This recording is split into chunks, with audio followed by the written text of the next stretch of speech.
L'année 2025 commence déjà. As-tu pensé aux pays qui feront faillite cette année-là? Accroche-toi, car je vais te présenter certains pays dont tu ne t'attendais sûrement pas à ce qu'ils se retrouvent sans argent. Les raisons vont également te surprendre. Certains dépendent de façon excessive des États-Unis, ou ont des dettes dont je vais te parler. Commençons. 10. Sri Lanka. Dès qu'on pose le pied sur les côtes du Sri Lanka, on plonge dans un lieu qui semble tout droit sorti d'un rêve, avec ses plages de sable doré. Pourtant, derrière ce cadre paradisiaque se cache l'un des panoramas financiers les plus tendus de notre époque. Pendant des années, la nation s'est lancée dans une stratégie de prêt pour développer ses infrastructures en s'appuyant sur une industrie touristique et un commerce maritime en plein essor. Mais la succession de conflits politiques, la hausse des produits de base et les difficultés de collecte d'impôts ont déclenché une série de crises qui s'alimentent mutuellement. Au cours de la dernière décennie, les dirigeants ont décidé de demander des prêts extérieurs pour moderniser les ports, les aéroports et d'autres projets ambitieux. On s'attendait à ce que l'afflux massif de touristes, ainsi que l'exportation de thé, d'épices et de textiles, couvre aisément ces dettes. Il n'en a rien été. La crise sanitaire mondiale a paralysé l'entrée de visiteurs, laissant le Sri Lanka avec une montagne d'échéances à honorer et des sources de revenus fortement réduites. En outre, la hausse des prix du carburant et de l'alimentation a fait exploser l'économie intérieure, propulsant l'inflation à des niveaux alarmants et affaiblissant encore davantage la monnaie locale. Ceux qui parcourent les marchés traditionnels et les zones rurales ressentent un climat de mécontentement et d'incertitude. Le salaire minimum est englouti par le coût croissant des produits essentiels et de larges pans de la population se retrouvent au bord de la pauvreté. Pour beaucoup, la pénurie de devises et la menace d'un nouveau défaut sont aussi palpables que la chaleur tropicale. Les communautés les plus vulnérables, qui dépendent de l'agriculture et des activités informelles, luttent chaque jour pour mettre de la nourriture sur la table. Les économistes décrivent le cas du Sri Lanka comme un puzzle complexe où la dette publique, la faiblesse structurelle et la corruption se conjuguent pour former une tempête parfaite. Si la situation ne change pas rapidement, ce pays insulaire pourrait se retrouver en tête de la liste des nations en faillite, emportant avec lui l'espoir de millions d'habitants. 9. Bangladesh. Cela ne te surprendra sans doute pas. Le périple se poursuit au Bangladesh, un endroit aux paysages verdoyants et innombrables fleuves qui sillonnent le territoire tels des veines vitales. Sur chaque marché de rue, on se heurte à l'agitation permanente des marchands, offrant des étoffes colorées et des épices parfumées, tandis que les gens se fraient un chemin à travers un labyrinthe d'étals improvisés. Pourtant, au-delà de cette effervescence, le pays marche depuis des années sur la corde raide. Le Bangladesh a connu une croissance remarquable grâce à son industrie textile florissante, la deuxième au monde après la Chine, qui emploie des millions de personnes. Mais cette force est également devenue son talon d'Achille, car elle dépend trop des commandes de grandes marques internationales à la recherche de coûts de production bas. Dernièrement, les protestations des ouvriers, réclamant des conditions de travail décentes, et les révélations sur des problèmes de sécurité ont perturbé la cadence habituelle des usines. Des acheteurs internationaux commencent à remettre en cause leurs accords et plusieurs ont choisi de délocaliser leurs commandes vers d'autres pays. Parallèlement, l'instabilité politique et les tensions religieuses ont nourri un climat de méfiance qui ne favorise pas l'arrivée d'investisseurs. La dévaluation de la monnaie locale, le taka, a encore plus rogné la capacité de la population à acquérir des biens de base, poussant de nombreux liens en famille à la limite. Selon diverses analyses, si les annulations de contrats persistent et que la violence se maintient, la récession pourrait s'aggraver au point que les recettes du secteur textile ne suffisent pas à couvrir les dépenses du gouvernement.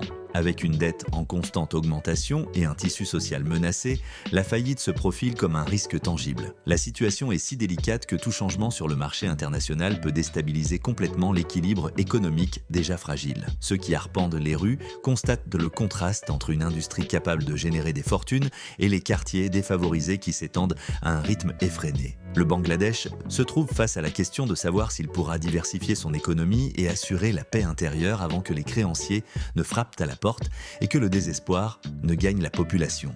8. Corée du Nord. Nous arrivons maintenant en Corée du Nord, un territoire enveloppé de mystères, isolé par un pouvoir qui promeut l'image d'un système autosuffisant et fier. Les gigantesques défilés militaires et les annonces sur le développement nucléaire ont servi pendant des années à renforcer le discours de force face au monde. Cependant, ce récit se heurte à la réalité de la population marquée par la pénurie alimentaire, l'accès très limité à la technologie et une économie fermée, étouffée par des sanctions internationales. Après avoir encore renforcé ses frontières depuis 2020, le pays a subi un coup dur dans son approvisionnement. en raison de sa dépendance presque totale à la Chine pour importer engrais et machines agricoles.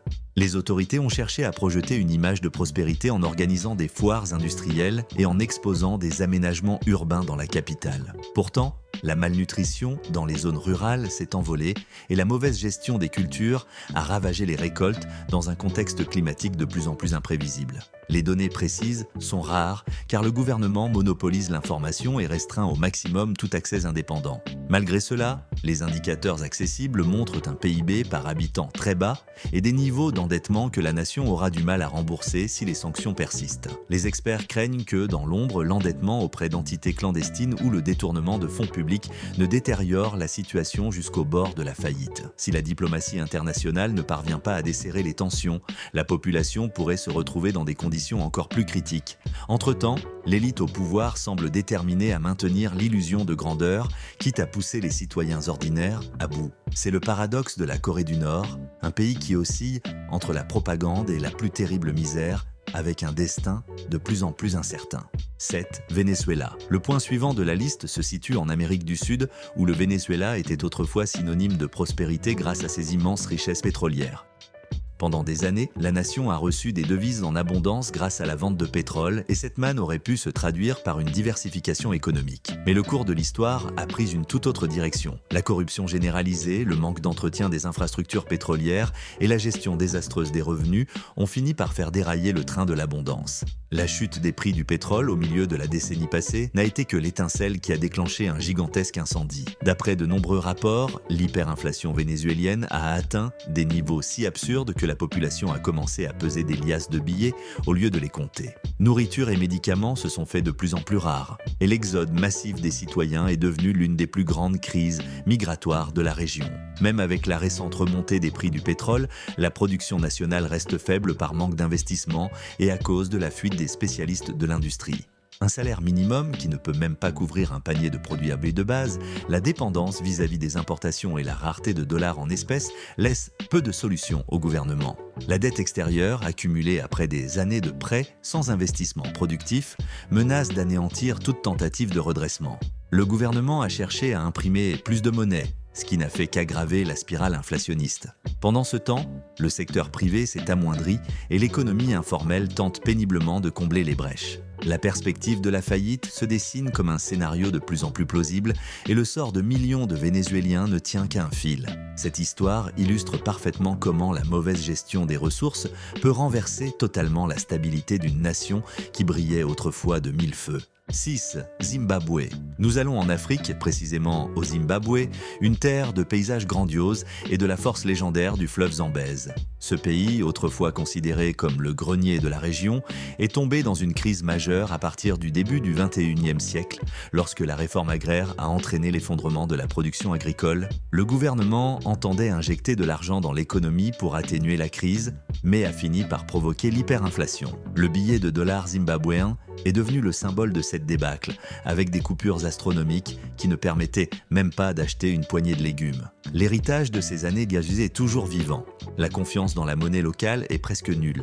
Les investisseurs étrangers se montrent réticents et une grande partie de la population vit dans la précarité. Les efforts de stabilisation de l'économie n'ont pas réussi à inverser les dommages structurels ni la forte dépendance à l'aide extérieure. Chaque nouvel accroissement de la dette publique, loin de favoriser une croissance réelle, lie davantage le pays à l'obligation de refinancer des engagements qui semblent interminables. Avec un chômage visible tant dans les grandes villes que dans les zones rurales, beaucoup de gens se tournent vers le travail informel pour survivre. De plus, la corruption et la méfiance internationale freinent toute perspective d'investissement susceptible de relancer l'agriculture, le tourisme ou l'extraction de minerais. Bien que de nouvelles mesures économiques aient été introduites ces dernières années, le spectre de la faillite rôde toujours, nourri par le sentiment que ces solutions ne sont que cosmétiques plutôt que structurelles. La population attend un avenir incertain, espérant que le cycle de l'impression incontrôlée de monnaie et de la dévaluation continue ne se répète pas. Le Zimbabwe se trouve à un point critique où l'absence de réformes profondes pourrait déboucher sur un nouvel épisode désastreux de crise nationale. 5. Grèce. Notre périple fait un saut en Europe, plus précisément en Grèce, berceau de la démocratie et dépositaire d'une richesse culturelle incomparable. Depuis des années, son économie fait la une des médias internationaux en raison de la profonde crise de la dette qui a explosé après la récession mondiale de 2008. À cette époque, les déséquilibres budgétaires, la falsification statistique et la base industrielle fragile qui maintenaient le pays à flot ont été révélés au grand jour. Les plans de sauvetage de l'Union européenne s'accompagnaient de sévères mesures d'austérité qui ont durement frappé les revenus des citoyens. Malgré la baisse de la pression médiatique, la réalité est que la reprise grecque reste fragile. Le salaire minimum actuel couvre à peine les dépenses de base d'une personne, surtout si on le compare au coût de la vie et aux impôts supplémentaires destinés à remplir les caisses de l'État. L'ampleur de la dette publique dépasse les seuils de confort et beaucoup craignent qu'une récession mondiale ne replonge la Grèce dans le tourbillon de l'insolvabilité. Les dépenses liées aux retraites restent également élevées, représentant un fardeau colossal pour les finances du pays. Par ailleurs, le secteur touristique demeure un pilier essentiel, mais une nouvelle crise financière pourrait faire chuter l'arrivée de visiteurs. Confrontés à des taux de chômage alarmants, beaucoup de jeunes Grecs ont choisi l'émigration pour trouver de meilleures opportunités, affaiblissant la base démographique qui pourrait relancer la croissance à moyen terme. Bien que les rues d'Athènes respirent de l'histoire et la tradition, la modernité exige des injections de capitaux et de l'innovation qui tardent à arriver. L'ombre d'un nouvel épisode d'instabilité financière plane sur la Grèce, tandis que les observateurs internationaux mettent en doute la viabilité réelle de sa dette. De nombreux habitants ressentent encore le poids des coupes budgétaires et l'incertitude quant à l'avenir. Sans un équilibre budgétaire solide et un renforcement de sa compétitivité, la possibilité d'une faillite pourrait de nouveau frapper à la porte, plaçant le pays dans une situation extrêmement précaire. 4. Myanmar. Nous retournons en Asie et atterrissons au Myanmar, un pays aux paysages variés, qui vont des rizières en terrasses aux pagodes dorées, scintillant comme des joyaux orientaux. Au cours des dernières décennies, le Myanmar avait commencé à ouvrir ses portes après de longues périodes d'isolement, créant l'illusion d'un progrès et d'opportunités d'investissements étrangers. Cependant, la réalité a brusquement changé. Le coup d'État et le conflit civil qui s'ensuivit ont produit un climat d'instabilité qui a fait fuir entreprises et capitaux. Plusieurs projets d'infrastructures sont restés en suspens, tandis que les sanctions internationales et la méfiance se sont accrues. Le manque d'un réseau électrique fiable, rapporté dans de nombreuses études, illustre l'un des multiples obstacles au développement économique. Avec des coupures fréquentes et des difficultés logistiques à maintenir la production dans les usines et ateliers, les exportations ont nettement diminué, privant le pays d'une source de devises essentielle. À cela s'ajoute la crise humanitaire dans certaines régions, le manque de services de santé et l'insécurité alimentaire. Les agriculteurs, qui constituent une grande partie de la population, se trouvent piégés entre la violence et le manque d'intrants pour une culture efficace. Le PIB par habitant stagne et la dette publique grimpe alors que les investissements se tarissent. Le Myanmar, qui semblait un jour être une destination prometteuse, est devenu un territoire instable en pleine contraction économique. Les observateurs internationaux soulignent que si le gouvernement ne parvient pas à stabiliser la situation et à restaurer la confiance des marchés, le risque de faillite ne saurait être écarté. Le potentiel dans des secteurs comme le tourisme, l'exploitation minière et l'agriculture restent loin d'être concrétisés tant que le chaos politique et l'incertitude perdurent. Ainsi se dessine un avenir incertain dans lequel le pays tout entier pourrait sombrer dans une crise financière d'une ampleur difficile à estimer. 3. Belgique. Le voyage nous ramène en Europe, où la Belgique apparaît comme un décor apparemment stable, avec des villes au charme médiéval, une gastronomie célèbre pour son chocolat et ses bières, et un creuset culturel mêlant influences francophones, flamandes et germaniques. Il est difficile d'imaginer que derrière cette façade idyllique se cachent des défis financiers capables d'ébranler l'État. Pourtant, les chiffres révèlent une réalité complexe. La dette publique belge dépasse largement les niveaux que d'autres pays de la zone euro se sont efforcés de réduire après la crise de 2008. Cet endettement soulève de sérieuses questions quant à la capacité du pays à maintenir ses dépenses sur le long terme. Une partie du problème réside dans un État-providence coûteux, avec un vaste système de retraite et des dépenses sociales très élevées. Lorsque l'économie se porte bien, ce modèle est perçu comme un exemple de solidarité. Mais en période de croissance plus faible et de hausse des taux d'intérêt, l'équilibre budgétaire se trouve déséquilibré. À cela s'ajoutent des tensions internes entre les régions du pays qui divergent souvent sur les questions fiscales et de dépenses. Les analystes soulignent que la Belgique fait face à un sérieux dilemme soit réduire drastiquement ses dépenses, soit risquer de voir sa dette continuer à grimper à des niveaux dangereux. L'inflation, qui a récemment refait surface, complique encore la situation. Pour de nombreux citoyens, le marché du travail est devenu moins prévisible, avec des licenciements dans des secteurs comme la production industrielle et la logistique, et une hausse notable des demandes d'allocation. Ceux qui empruntent les gares et les rues piétonnes perçoivent une atmosphère de prudence.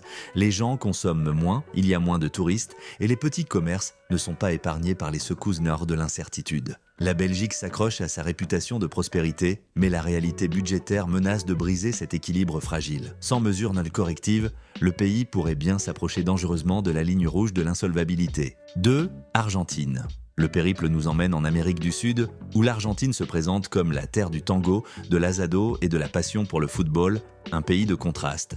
Tandis que ses paysages s'étendent des glaciers aux plaines infinies, son économie a oscillé entre périodes d'opulence et crises aiguës. Le défaut de paiement est un vieux démon qui hante l'histoire argentine. Depuis le début du XXIe siècle, la nation a fait plusieurs fois défaut, et la situation ne semble pas s'améliorer. L'inflation y règne en maîtresse, franchissant souvent les 2 chiffres de manière chronique, sapant le pouvoir d'achat de la population et rendant la planification financière quasi impossible. Malgré sa tradition agricole et d'élevage, la dette extérieure ne cesse de croître, enfermant le gouvernement dans un cercle vicieux de renégociations et de prêts qui ne se concluent jamais vraiment. Quand les prix des produits de base comme le soja sont élevés, cela offre un répit temporaire, mais l'absence d'investissement et la mauvaise gestion des ressources empêchent la construction d'une base solide pour l'avenir. Dans les villes, le salaire minimum ne suffit souvent pas à couvrir le loyer et la nourriture, tandis qu'à l'intérieur du pays, l'absence d'infrastructures de base entrave le développement local. Des observateurs internationaux avertissent que si l'Argentine ne parvient pas à stabiliser son économie et à freiner l'inflation, elle pourrait se retrouver très vite face à un nouvel épisode de faillite. La crise politique et la polarisation ne font qu'aggraver le paysage. Bien que le pays regorge de talents et possède un potentiel culturel et industriel immense, l'insécurité financière décourage les investisseurs potentiels. Même les Argentins ont tendance à se tourner vers le dollar au moindre signe de volatilité, affaiblissant davantage la monnaie nationale. La situation s'apparente à une roue qui tourne sans fin, avec des ajustements et des rustines qui ne résolvent pas le problème en profondeur. À l'heure actuelle, la crainte d'un nouveau défaut est plus vive que jamais, faisant de l'Argentine l'un des candidats les plus susceptibles de sombrer dans la faillite. 1. El Salvador. Enfin, nous arrivons au Salvador, un petit pays d'Amérique centrale qui, ces dernières années, a attiré l'attention du monde entier. Peut-être que, grâce au bon travail de Nayib Bukele, tu penses que ce pays est en plein essor. Cependant, cette fois-ci, le regard international se focalise sur une expérimentation économique. Le gouvernement a décidé d'adopter le Bitcoin comme monnaie légale, une décision qui a ébranlé la confiance des marchés. Le Salvador utilisait déjà le dollar américain, limitant ainsi sa marge de manœuvre monétaire, et à présent, avec l'introduction des crypto-monnaies, les questions se multiplient. Bien que l'intention officielle ait été d'attirer des investisseurs technologiques et de diversifier l'économie, les fluctuations extrêmes du Bitcoin ont semé l'incertitude aussi bien chez la population que chez les créanciers. Les réserves de devises n'ont pas pu se redresser et la dette publique continue de croître, déclenchant l'alarme chez ceux qui redoutent un défaut de paiement. La dépendance aux remises d'argent envoyées par les Salvadoriens vivant aux États-Unis demeure un pilier essentiel, mais elle n'est pas suffisante pour couvrir les besoins en matière de développement et de remboursement des intérêts. En parcourant ces villes et ces zones rurales, on constate que les portefeuilles se vident de plus en plus, tandis que le salaire minimum est englouti par le prix du panier de base. Certains commerçants ont adopté la crypto-monnaie, tandis que d'autres préfèrent conserver le dollar, créant ainsi une ambiance à la fois méfiante et porteuse d'espoir. Dépourvu de mécanismes monétaires efficaces, le Salvador doit équilibrer son budget par l'impôt et des coupes budgétaires, une tâche compliquée dans un contexte marqué par un fort taux de pauvreté et d'inégalité. Certains saluent l'audace du gouvernement, d'autres prédisent une catastrophe imminente. Si les prévisions les plus pessimistes se réalisent et qu'aucun équilibre n'est trouvé, le Salvador pourrait faire la une comme l'exemple le plus récent d'un pays qui se heurte de plein fouet à l'insolvabilité financière, un événement qui marquerait un tournant dans la région. Si cette vidéo t'a plu et que tu souhaites de continuer à découvrir des histoires surprenantes sur l'économie et la politique internationale, laisse-nous un j'aime et abonne-toi à la chaîne pour ne manquer aucun de nos prochains contenus. On se retrouve dans le prochain épisode.